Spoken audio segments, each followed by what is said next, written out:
se siguen uniendo nuestros asistentes.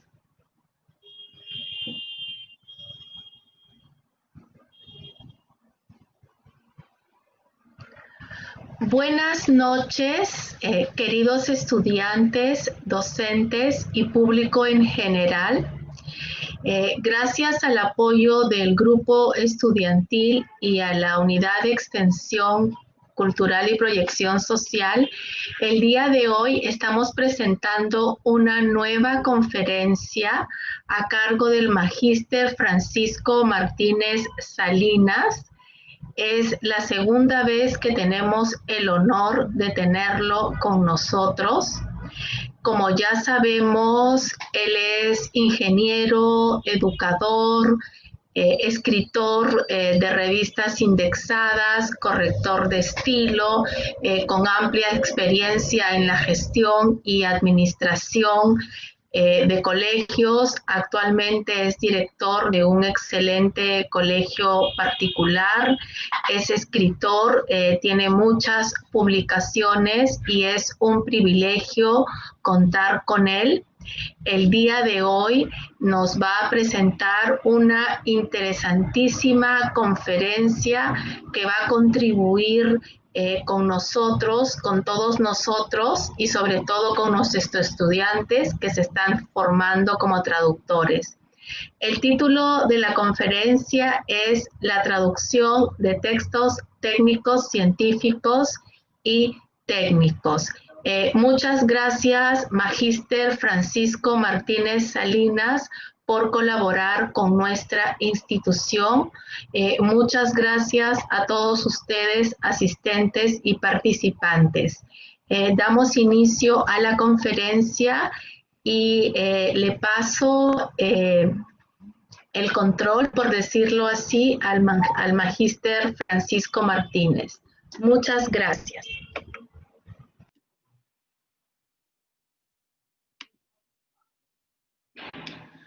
Bien, muy buenas noches. Muchísimas gracias por la presentación. Muchísimas gracias por renovarme la confianza y permitirme estar con ustedes una vez más. Es para mí también un altísimo honor poder acompañarlos y compartir un poco de lo que he ido logrando en mi quehacer profesional, ¿no?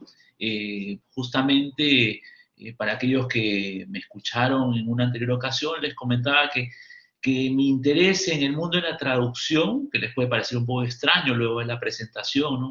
Un ingeniero electrónico, un docente, ¿qué ha pasado? Se da cuando ingreso pues a laborar en el mundo universitario, actualmente en una escuela de posgrado, y por temas de investigación me topo con grandes limitaciones que se encuentran, debido a que en los textos científicos, en los textos técnicos, y también en los textos especializados, encontramos una serie de deficiencias, ¿no? Deficiencias que se dan probablemente porque, tal como vamos a ver el día de hoy, entre las muchas cosas que les quiero comentar, la historia de la traducción de este tipo de textos agarra una gran fortaleza en los últimos años, ¿no? Si bien es cierto, ha habido momentos en los cuales la sociedad ha evolucionado en forma más rápida, ha logrado avances más significativos, ¿no? En la Edad Media, por ejemplo, quizá en los momentos del Renacimiento, en la primera revolución industrial, en la segunda revolución industrial, pero lo cierto, lo real es que nosotros estudiamos un poco los libros de historia y después vemos el desarrollo tecnológico actual y nos damos cuenta de que en los últimos años hay una especie de carrera de velocidad. Antes era una maratón el avance tecnológico y últimamente es una competencia de velocidad. Cada vez son más rápidos los avances y la obsolescencia es más rápida, ¿no? Y eso se da en gran medida porque se pueden compartir los conocimientos científicos de las diferentes latitudes que hay en la Tierra en forma rápida gracias a la tecnología, pero también a que hay un trabajo de traducción especializado que nos brinda a nosotros, por ejemplo, hispanohablantes, la posibilidad de recibir un texto, un documento, un artículo científico en los mismos términos que el autor quiso darlos, y eso es un trabajo de los traductores, ¿no? Entonces, el día de hoy quisiera hacer una breve presentación crítica, ¿no? Acerca de las características esenciales que tiene la traducción de los textos científicos y técnicos, ¿no? Muchas personas, muchos autores lo abrevian como TCT en nuestro idioma, ¿no? Los textos científicos y técnicos que tienen sus propias particularidades, ¿no? Porque como todo texto tiene una parte textual, valga la redundancia, una parte de retórica, una parte escrita. Les acabo de mencionar un tema de diferentes etapas del desarrollo humano, la Edad Media, el Renacimiento, la primera revolución industrial.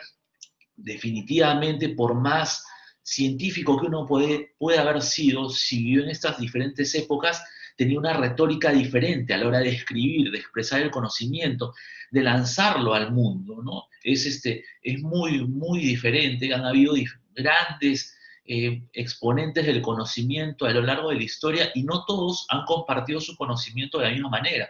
Algunos lo han hecho en forma mucho más práctica, con ejemplos, otros con grandes exposiciones, otros decorando sus descubrimientos con palabras rebuscadas inclusive, ¿no? Para parecer que, para darle un efecto más rimbombante a su descubrimiento, ¿no? Entonces, la traducción de los textos científicos y técnicos tiene esa parte textual, conserva esa parte textual, esa parte que tiene mucho que ver. Algunos grandes científicos inclusive hasta utilizan cierta prosa, cierta cercanía con diferentes géneros literarios y no podemos renunciar a ellos porque le quitaríamos el sentido original que quería darle el autor. Pero aparte de eso posee una parte técnica que muchas veces requiere, ya lo había comentado previamente con ustedes, bueno, con los que me acompañaron en una anterior ocasión, que nos obliga a nosotros a recurrir a personas especializadas para hacer un trabajo mucho más profesional, ¿no? Nosotros nos centramos básicamente hoy por hoy en resumir que las cuestiones centrales en la traducción de los textos científicos y técnicos se da por la tipología, ¿no? Por la tipología que es muy heterogénea, por lo mismo que les acabo de comentar. Influye mucho el autor, el lugar, el momento, cómo le guste o no le guste escribir, si es de repente muy directo, muy práctico, o si es le gusta adornar con palabras, exaltar, darle un nivel más superlativo a lo que nos quiere transmitir, ensalzarlo con palabras, quizá. Entonces, es una tipología muy heterogénea, ¿no? Es una tipología muy heterogénea, quizá no tanto por la parte técnica, sino más por la parte textual, ¿no? Ahora, la traducción en sí de este tipo de textos científicos tiene una historia que es muy reciente. Bueno, de eso seguramente saben más ustedes que están en el día a día de esta delicada misión como es la traducción, pero la historia que tiene es muy reciente y por momentos inclusive hasta con ciertos matices de egoísmo, ¿no? Como pues voy a tocar ese tema en forma muy breve también, porque bueno, los tiempos no son tan extensos, pero sí me gustaría comentarles brevemente cuál es la perspectiva o la visión que tiene uno en forma externa, ¿no? Hay un trabajo necesario para poder abordar estos temas. Es, obviamente, como dice un viejo y conocido adagio, ¿no? Zapatero a tus zapatos. Entonces, el traductor que tiene la destreza, la competencia lingüística, va a necesitar las competencias extralingüísticas para este trabajo de traducción, porque es un tema técnico, científico, que probablemente escape al alcance de lo que se puede realizar en un primer momento, ¿no? Es diferente hablar de un lenguaje técnico y científico que hablar de un lenguaje especializado, ¿no? Es un poco diferente estas dos cosas. Luego tenemos también el papel que desempeña la traducción, la traducción de acuerdo a la época. El papel que desempeña la traducción es muy importante también. Yo lo veo un poco como más literario que de traducción, ¿no? Pero todos nosotros sabemos que cada época tenía un estilo literario propio. ¿no? Y las personas, los científicos de la época crecen dentro de ese ambiente y también leen, se documentan, entonces es inevitable que plasmen eso en sus escritos, ¿no? Y finalmente, pues, las interferencias que pueden ocurrir, que pueden ser múltiples, incluyendo hasta las interferencias de mercado, ¿no? Las interferencias de mercado que serían, para mi gusto, las más nocivas, interpretando como una interferencia de mercado el escoger a un traductor que no se tome su trabajo y diga, caramba, tengo que traducir este documento para que se quede como constancia en mi lengua, en el idioma de llegada, de un trabajo científico para que los investigadores puedan generar mayor cantidad de conocimiento, lo cual es muy importante para el desarrollo de cualquier sociedad. Y de repente hay investigadores que se lo toman muy en serio su trabajo y que hacen todo lo que viene detrás de este trabajo, investigar, documentarse, prepararse, consultar expertos, adaptarse a la terminología, ver temas literarios, etcétera. Y hay traductores que quizá, pues, por una, no sé, cómo decir, todas las profesiones hay por si acaso, no solamente en la traducción, ¿ah? No valoran su trabajo y dicen, yo lo hago por hacer y cobro menos, ¿no? Eso lamentablemente existe en todas las carreras y, bueno, en nuestro país lamentablemente es una muy mala costumbre, ¿no? No valorar el trabajo de uno mismo. Entonces las interferencias pueden ser de mucho tipo, ¿no?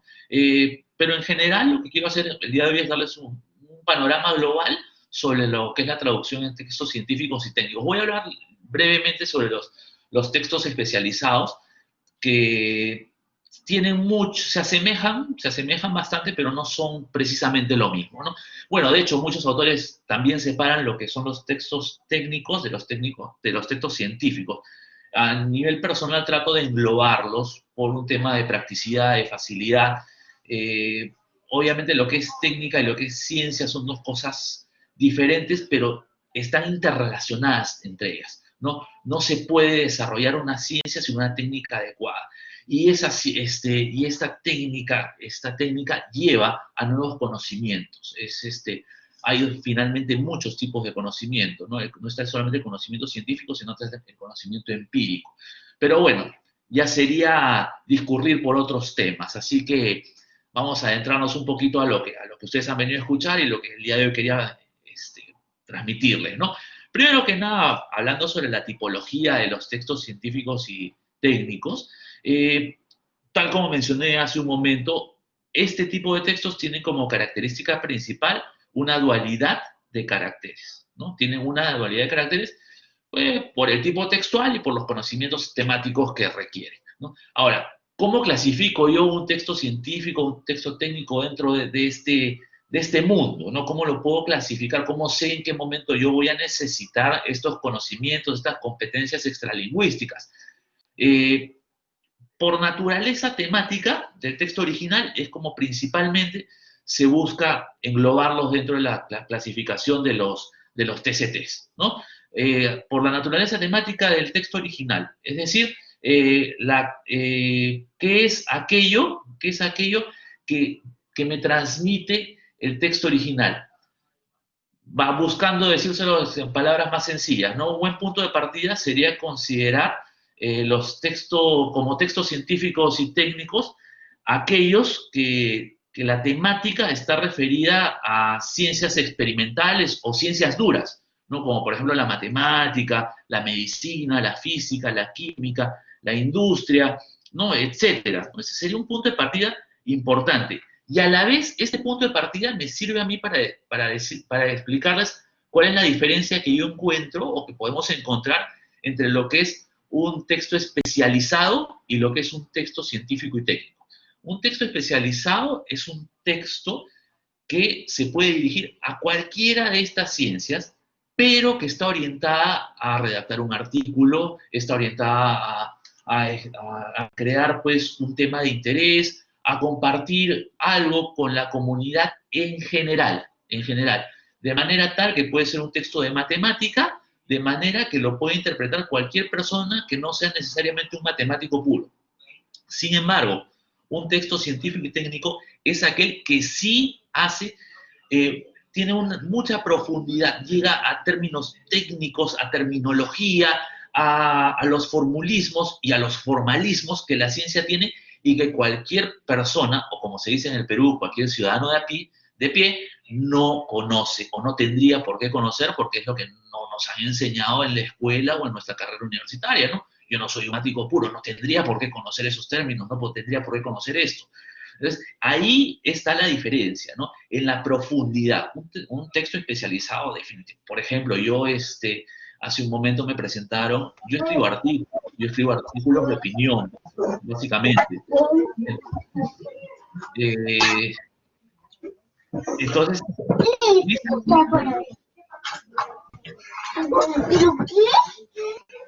creo que hay un por ahí. Bien, gracias. Entonces, como les decía, los artículos que yo escribo están orientados obviamente hacia lo que es educación. Hablan sobre la problemática actual de la educación, situaciones que todos nosotros conocemos gracias a los medios sociales. No puedo pretender que mis artículos que salen en revistas que son variadas, que abordan diversos temas políticos, tecnológicos, científicos, educativos, laborales, de derecho, no puedo pretender profundizar mucho y hablar directamente sobre lo que es la currícula, sobre lo que es hacer un sílabus, un programa educativo, etc. No puedo explayarme en eso porque es un texto especializado en mi materia, ¿no? Que es educación, pero que está dirigido a toda la población, a todos los que puedan leer, a los que son padres de familia de un colegio, a los que son alumnos de una universidad, a las personas que en este momento están trabajando y que no están capacitándose, no tienen nada que ver con educación, pero que les interesa estar actualizados sobre lo que pasa en su país. Es un texto especializado, ¿no? Redactado por una persona, un especialista en la materia, pero sin profundizar en detalles técnicos. En cambio, un texto científico y técnico es un texto que tiene mucha más profundidad, es mucho más extenso, ¿no? Los artículos científicos son largos, no son de una página. En cambio, un artículo, digamos, periodístico, me imagino que ninguno de ustedes me ha leído, son cortos, son relativamente cortos, no tienen la extensión y la profundidad que tiene un texto científico y técnico. Entonces, al hablar de tipología me permite a ustedes plantearles cuál es la principal diferencia que existe entre lo que es un texto especializado y un texto científico y técnico. Y al decirles esto, ya estoy haciendo una gran diferenciación en el trabajo que requiere para ser traducido. O sea, prácticamente como un texto especializado, es un texto redactado por un especialista en la materia, pero que está orientado a toda la masa de personas para que lo puedan interpretar, lo puedan conocer, lo puedan comprender de manera relativamente sencilla. El trabajo de traducción no requiere quizá mucho trabajo extralingüístico. En cambio, un trabajo científico y técnico, sí, definitivamente sí, porque van a tocar temas que probablemente no conozcamos, porque están recurriendo a nuestros servicios como traductores para plasmar la idea del texto de partida, del texto original, en un texto de llegada y que no sepamos nosotros, los que lo vamos a leer, si estoy leyendo el original o el texto traducido. Ahí está el éxito, ahí está la clave. Entonces requiere un trabajo mucho más especializado y trabajar con los textos científicos y técnicos, ¿no? Con todo lo dicho anteriormente, concluyo que la consideración de mayor envergadura para considerar o catalogar un texto como científico o técnico es la presencia de terminología específica en el campo temático central, sea pues no matemática, física, química, medicina, industria, traducción, ¿por qué no? Entonces, es importante esto que estoy mencionando, ¿no? El tema de la terminología es determinante, y nos lleva pues a poder catalogar los textos como científicos y técnicos, ¿no? Durante mucho tiempo la traducción no ha sido una carrera que haya tenido una evolución muy acelerada. Han habido diferentes razones. Quizá durante mucho tiempo fue el tema de que los medios de comunicación no eran los adecuados y para que para un texto llegue de un lugar a otro era mucho tiempo que tenía que transcurrir y quizá se corría el riesgo de que hasta las ideas lleguen en forma anticuada, ¿no? Sin embargo, tenemos que ser conscientes, o sea, tenemos que ser conscientes todos, traductores y no traductores, que el mundo tecnológico en el cual vivimos hoy por hoy sería imposible. Que hay un error en el momento que bueno, no es posible, es imposible que vivamos en un mundo así como este sin la traducción de los textos científicos técnicos. Es materialmente imposible. ¿Por qué? Porque esa velocidad vertiginosa de cambio que tenemos hoy por hoy se da gracias a que los estudios que se hacen en Europa, y ojo, Europa tiene un montón de idiomas, ¿no? Pues de repente en Alemania, en Francia, en Inglaterra, los estudios que se hacen por ahí se pueden compartir con los estudios que se hacen un poquito más allá. Una partecita pertenece a Europa, otra partecita pertenece a Asia, con Rusia, con los conocimientos que se tienen en China, en Japón, en Estados Unidos, ¿por qué no en Latinoamérica, en México, en Chile, Perú, a diferentes latitudes? Se pueden compartir porque se puede llegar a lo que es una traducción de forma rápida, porque los medios de comunicación hacen que el conocimiento llegue de un lugar a otro en forma relativamente rápida. Entonces, vemos ese conocimiento, nos parece interesante, hay que traducirlo, tenemos que traerlo a nuestra lengua nativa, a nuestra lengua propia, desde el idioma de partida tenemos que traerlo a nuestro idioma de llegada, y que el resultado final sea tan prolijo como el original, que nos diga exactamente lo mismo. Lamentablemente, pues ahora es muy vertiginoso, muy rápido, pero durante muchos años fue bastante lento, y, y probablemente haya sido por un tema de celo, ¿no? Que antes había mucho celo con el trabajo profesional. De hecho, yo recuerdo a alguna persona que influyó mucho en mi formación profesional que me decía: el conocimiento es tecnología y la tecnología cuesta. Entonces no puedes compartir todo con todos. Parte de razón puede tener, es parte de hacernos imprescindibles en algún otro momento, es parte hasta de la dinámica laboral, les diría. Pero el compartir el conocimiento dio origen a grandes avances, a muy grandes avances. ¿Y por qué quizá, yo tratando de ponerme en un contexto histórico, ¿no? ¿Por qué quizá este mundo tecnológico de tanto cambio día a día no existía antes? Porque si nosotros revisamos la historia reciente, ni siquiera la historia antigua, la historia reciente, el mundo vivió durante mucho tiempo, envuelto en lo que se llamaba la Guerra Fría. Estaba separado el mundo de Occidente y el mundo de Oriente, ¿no? El mundo capitalista del mundo comunista, entre comillas, eh, el mundo dominado por Estados Unidos y el mundo dominado por la Unión Soviética, entre comillas, les digo, ¿no? Porque eso no es precisamente exacto. Estoy tratando de hacer una generalización, y de repente al hacer esta generalización estoy pecando de ser demasiado aventurero en mis comentarios, pero existía el mundo de Oriente y el mundo de Occidente, y no compartían sus conocimientos entre ellos, porque había una especie de guerra no declarada por ser el mejor, ¿no? Por ser el mejor. Por ejemplo, en el tema de la carrera aeroespacial, eso se ve claramente. Existía, ¿no? La Unión Soviética, la extinta Unión Soviética, su gran logro, poner a un hombre en órbita, ¿no? Y como que le sacaban cachita, como se dice vulgarmente, a los norteamericanos: mira, yo ya lo hice y tú no. ¿Cuál fue la respuesta de los norteamericanos? Los norteamericanos pusieron un hombre en la luna. Ah, yo no lo puse en órbita, yo lo llevé hasta la luna, ¿no? Jojolete. Entonces, existía este celo profesional, no compartían los trabajos. No era de que, oye, mira, yo tengo la capacidad de diseñar una nave, un cohete o un transbordador espacial que puede darse una vuelta orbitando la Tierra. Yo puedo poner un hombre en órbita. Oye, pero mira, yo he diseñado un aparato que puede ir un poco más allá. Mi dificultad de repente es llegar a ponerlo en órbita, hacer el primer impulso. Nunca hubo un trabajo colaborativo porque existía ese celo, existía ese celo. Y mucho del trabajo, bueno, esto para cosas buenas, y para cosas malas, mucho del trabajo que se hizo estuvo orientado a una carrera armamentista por el temor a que el otro lo ataque.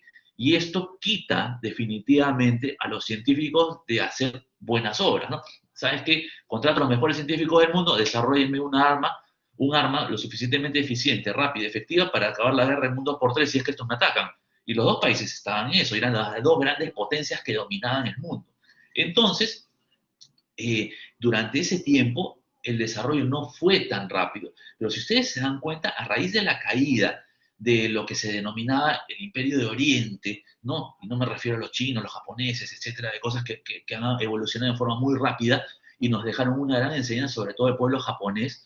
La Segunda Guerra Mundial pues los destrozaron, y sin embargo a base de trabajo salieron adelante. Pero bueno, cuando hay, por ejemplo, un hito histórico, la caída del muro de Berlín, ¿Qué constituía eso desde el punto de vista cultural? La unión, la fusión de dos culturas.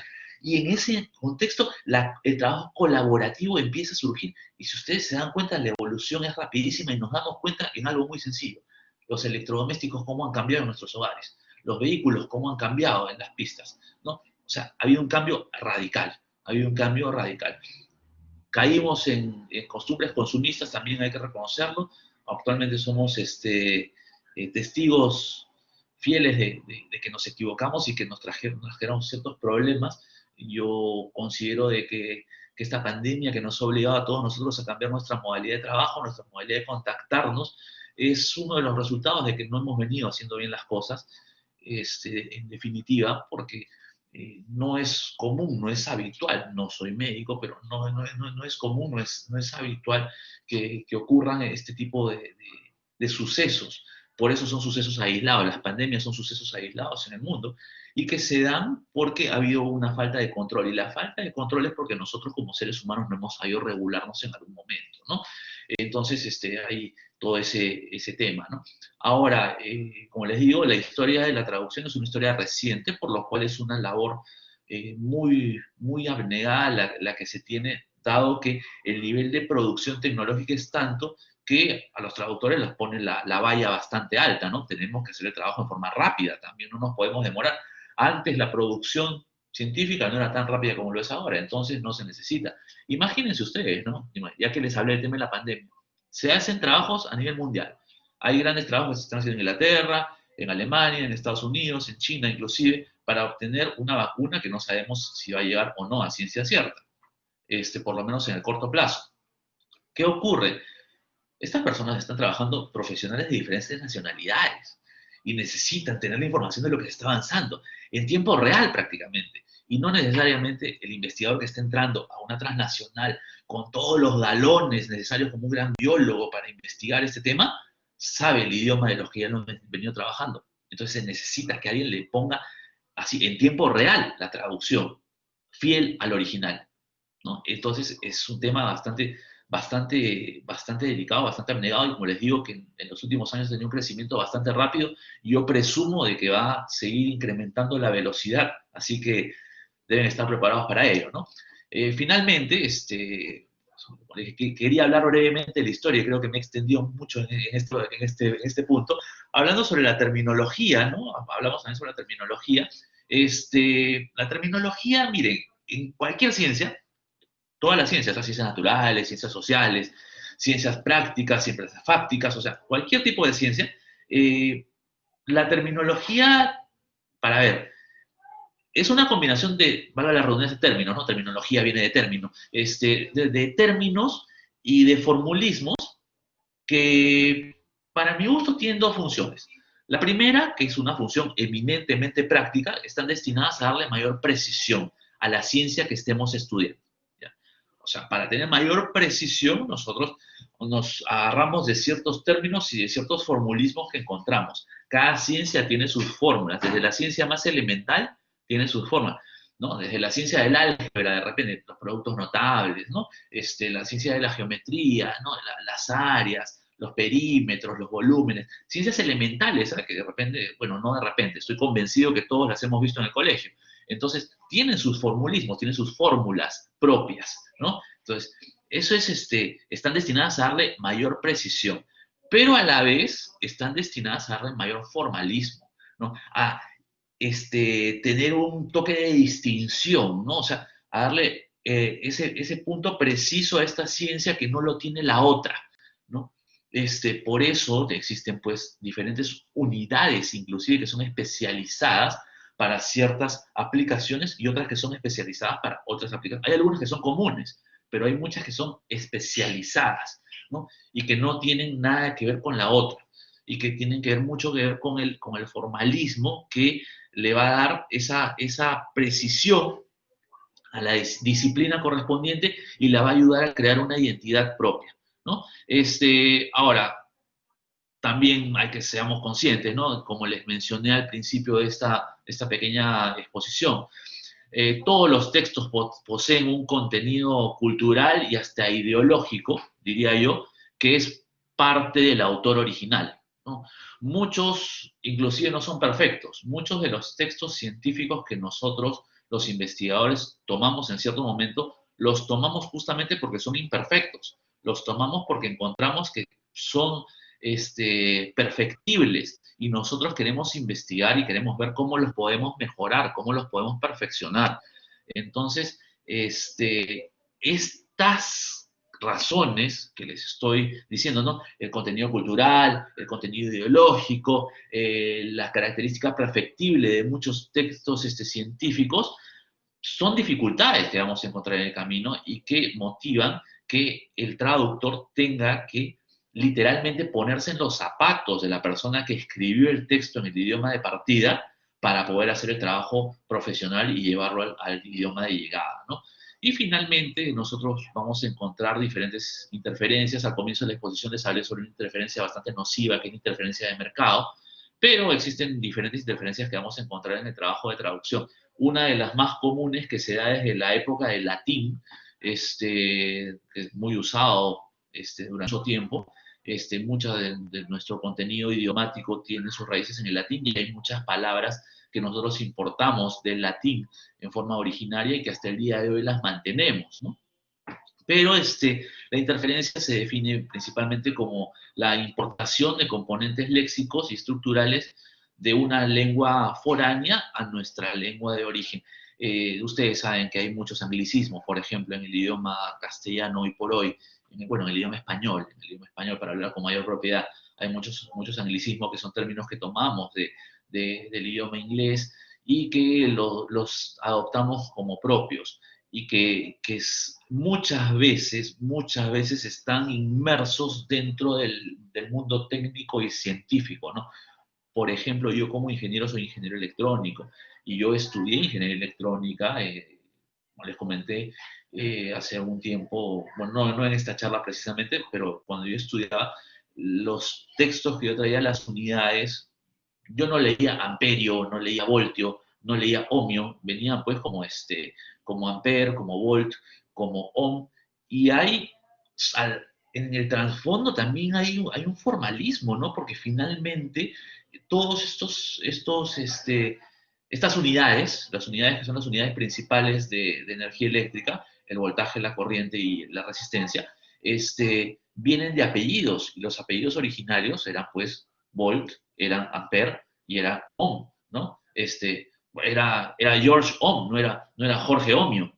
Entonces, es interferencia. Tú dices, oye, ¿ahora qué hago para traducirlo? ¿Cómo lo traduzco? ¿Respeto el original? ¿Me voy por cómo lo están diciendo las personas actualmente? ¿Cómo lo trabajo?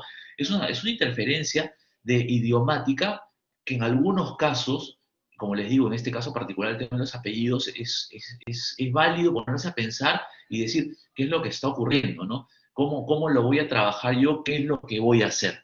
Entonces, dicho todo esto, como les digo, tratando de resumir en forma bastante rápida todo esto, bueno, en realidad hay un montón de interferencias y temas de terminología que son súper complicados. ¿Ah? El idioma castellano es un idioma, tenemos nosotros la bendición de que tenemos un idioma rico en cuanto a sinónimos, antónimos, parónimos, homónimos, y para poder escribir podemos aplicar una retórica impresionante, amplia, linda, preciosa, que quizá no la tienen otros idiomas, pero eso también nos pone en ciertos problemas, porque hay palabras de otros idiomas que pueden tener diferentes interpretaciones, y al llevarlas a nuestro idioma, no, y pueden tener otras interpretaciones más.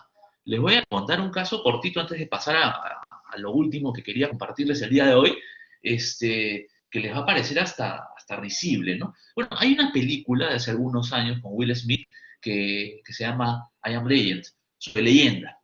Entonces, hace unos días, no fue el día de hoy, me estaba conversando con un hijo bastante pequeño, el segundo de mis hijos, y me preguntó, papá, ¿qué es leyenda puntualmente? Entonces yo no sabía a qué venía la pregunta, ¿no? Yo, ignorante total de dónde viene la pregunta.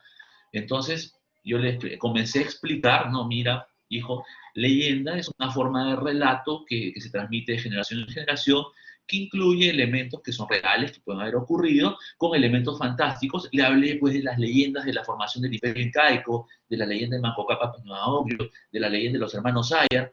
Y yo le veía a mi hijo, no me está entendiendo, muy chiquillo de repente para entender, ¿no? Y él me sale, papá, ¿y en qué momento Will Smith es leyenda? ¿Por qué es leyenda? Y yo dije, ay, Dios mío, o sea, miren ustedes, una película, un blockbuster en su época, que fue visto después de muchos años por un niño de apenas 6, casi 7 años, entonces, me pone a mí, un profesional catedrático y demás, todo lo que me ponen aprietos. Entonces, imagínense ustedes lo que les puede pasar cuando un científico necesita un documento, una traducción técnica científica, ¿no? Ustedes tienen que tener las competencias adecuadas, que de acuerdo a lo que he visto, a lo que quisiera acuñar, a lo que quisiera compartir con ustedes, las podemos agrupar básicamente en 5, ¿no?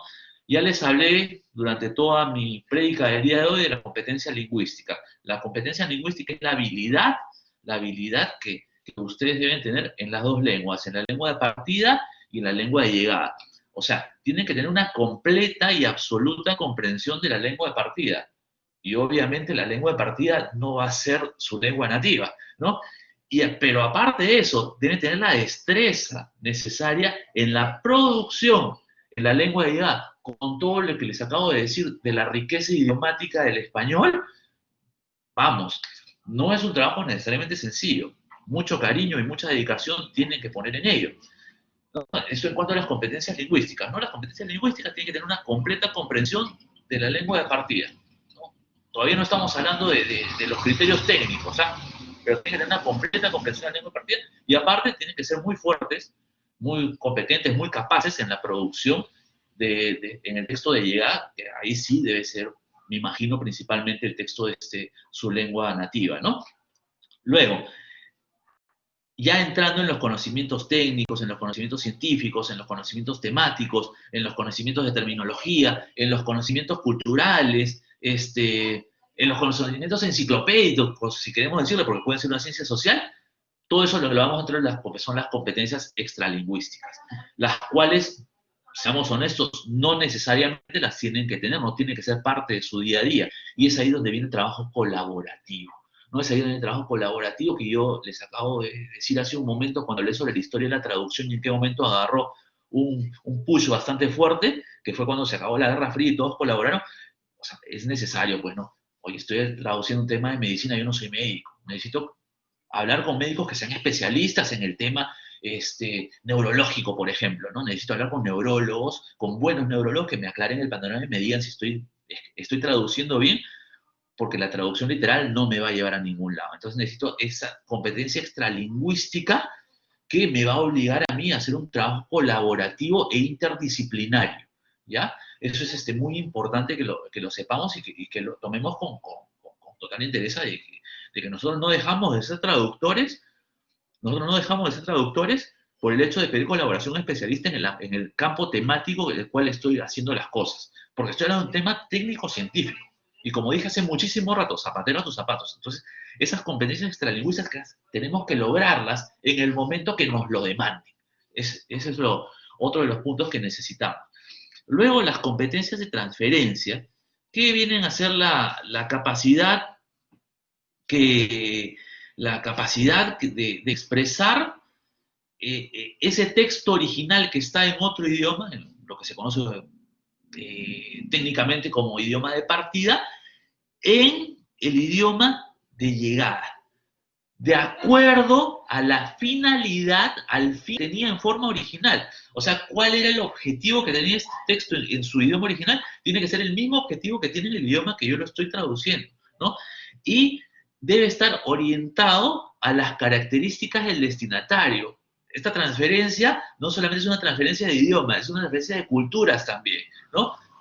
Un texto desarrollado en Oriente, actualmente, ¿no? En Japón, en China, grandes potencias tecnológicas, hoy por hoy, ellos tienen una cultura muy diferente a la nuestra. Y si queremos llevar ese texto al español latinoamericano, o sea, necesariamente tenemos también que considerar las características culturales del público objetivo del destinatario, ¿no? Es importante. Yo durante mucho tiempo, como les comenté en una anterior conferencia que tuve con ustedes, yo decía, oye, ¿por qué hay el español europeo, el español latinoamericano, el español de por aquí, el español de más allá? Y después me di cuenta, no, sí hay diferencias culturales, hay diferencias de terminología, y aún habiéndolo aglutinado, resumido en pocos españoles, en pocos tipos de español, dentro de esos contextos aún hay diferencias significativas en algunos casos, ¿no? Algunas diferencias en algunos casos. ¿No? Cada vez son menos, el mundo está cada vez más globalizado. Pero bueno, finalmente también está nuestra competencia profesional, nuestra competencia de estilo de trabajo.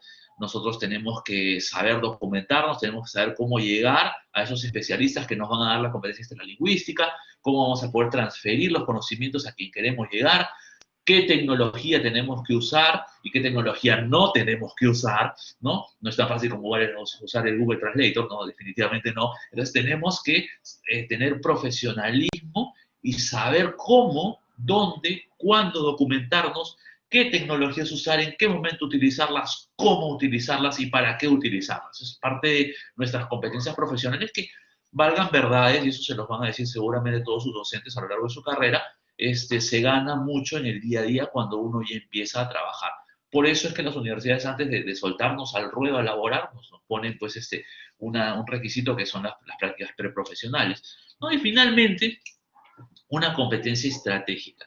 Pero una competencia estratégica, quiero ser claro en esto, chicos y chicas, orientada hacia mí como profesional, hacia ustedes como profesional, hacia cada uno, al desarrollo de mi persona como profesional, desde toda perspectiva, hay muy buenos profesionales, muy competentes, muy capaces, pero no saben marketearse, pero no saben, o sea, no saben venderse como profesionales. Entonces, su conocimiento queda ahí, arrimado en un rincón y no llegan a trascender. Entonces, esa competencia estratégica tiene que llevarlos ustedes a desarrollar procesos consistentes que los lleven a ser buenos profesionales, competentes en el mundo laboral y exitosos.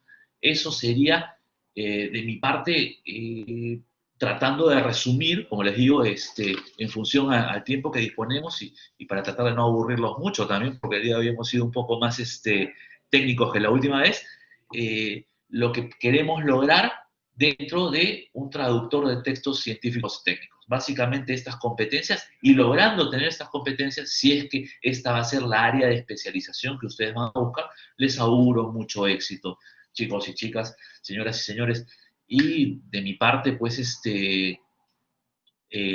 bueno, antes de terminar, finalmente, decirles de que el trabajo de ser un traductor de textos científicos técnicos a veces no es muy rimbombante ni muy visible dentro de la sociedad, pero es muy importante, tal como lo he dejado claro, creo, el día de hoy, dentro del desarrollo de la sociedad y de la humanidad. Y hoy por hoy no seríamos el mundo que somos y no tendríamos todas las facilidades que tenemos en nuestros hogares si no fuese por el desarrollo de la tecnología y de la ciencia en la medida que se viene dando en los últimos años. Y honestamente esto no sería posible si no fuese por la traducción. Así que a ponerle mucho empeño a lo que están haciendo y mucho cariño. Muchísimas gracias por invitarme a todas las autoridades de la universidad y bueno, me despido quedando a sus órdenes para cualquier ocasión futura, cualquier inquietud que tengan. Agradecemos mucho al magíster Francisco por su excelente exposición. Realmente a lo largo de la carrera nuestros estudiantes tienen que adquirir las competencias traductoras y los textos técnicos científicos, como usted dijo, pues tienen ciertas características y es bueno que ellos vayan teniendo estas conferencias para que puedan ir entendiendo. Muchas gracias, Magíster Francisco Martínez, por su excelente conferencia. Gracias a nuestros estudiantes y colegas docentes que nos acompañan y público en general. Muchas, muchas gracias. Y ya saben, chicos, que tienen 2 horas para mandar su ficha. Magíster Francisco, estaremos en contacto con usted. Gracias por su espíritu colaborador. Damos por clausurada la sesión de hoy. Buenas noches con todos. Buenas Buenas noches. noches, muy agradecido. Hasta pronto. Hasta luego.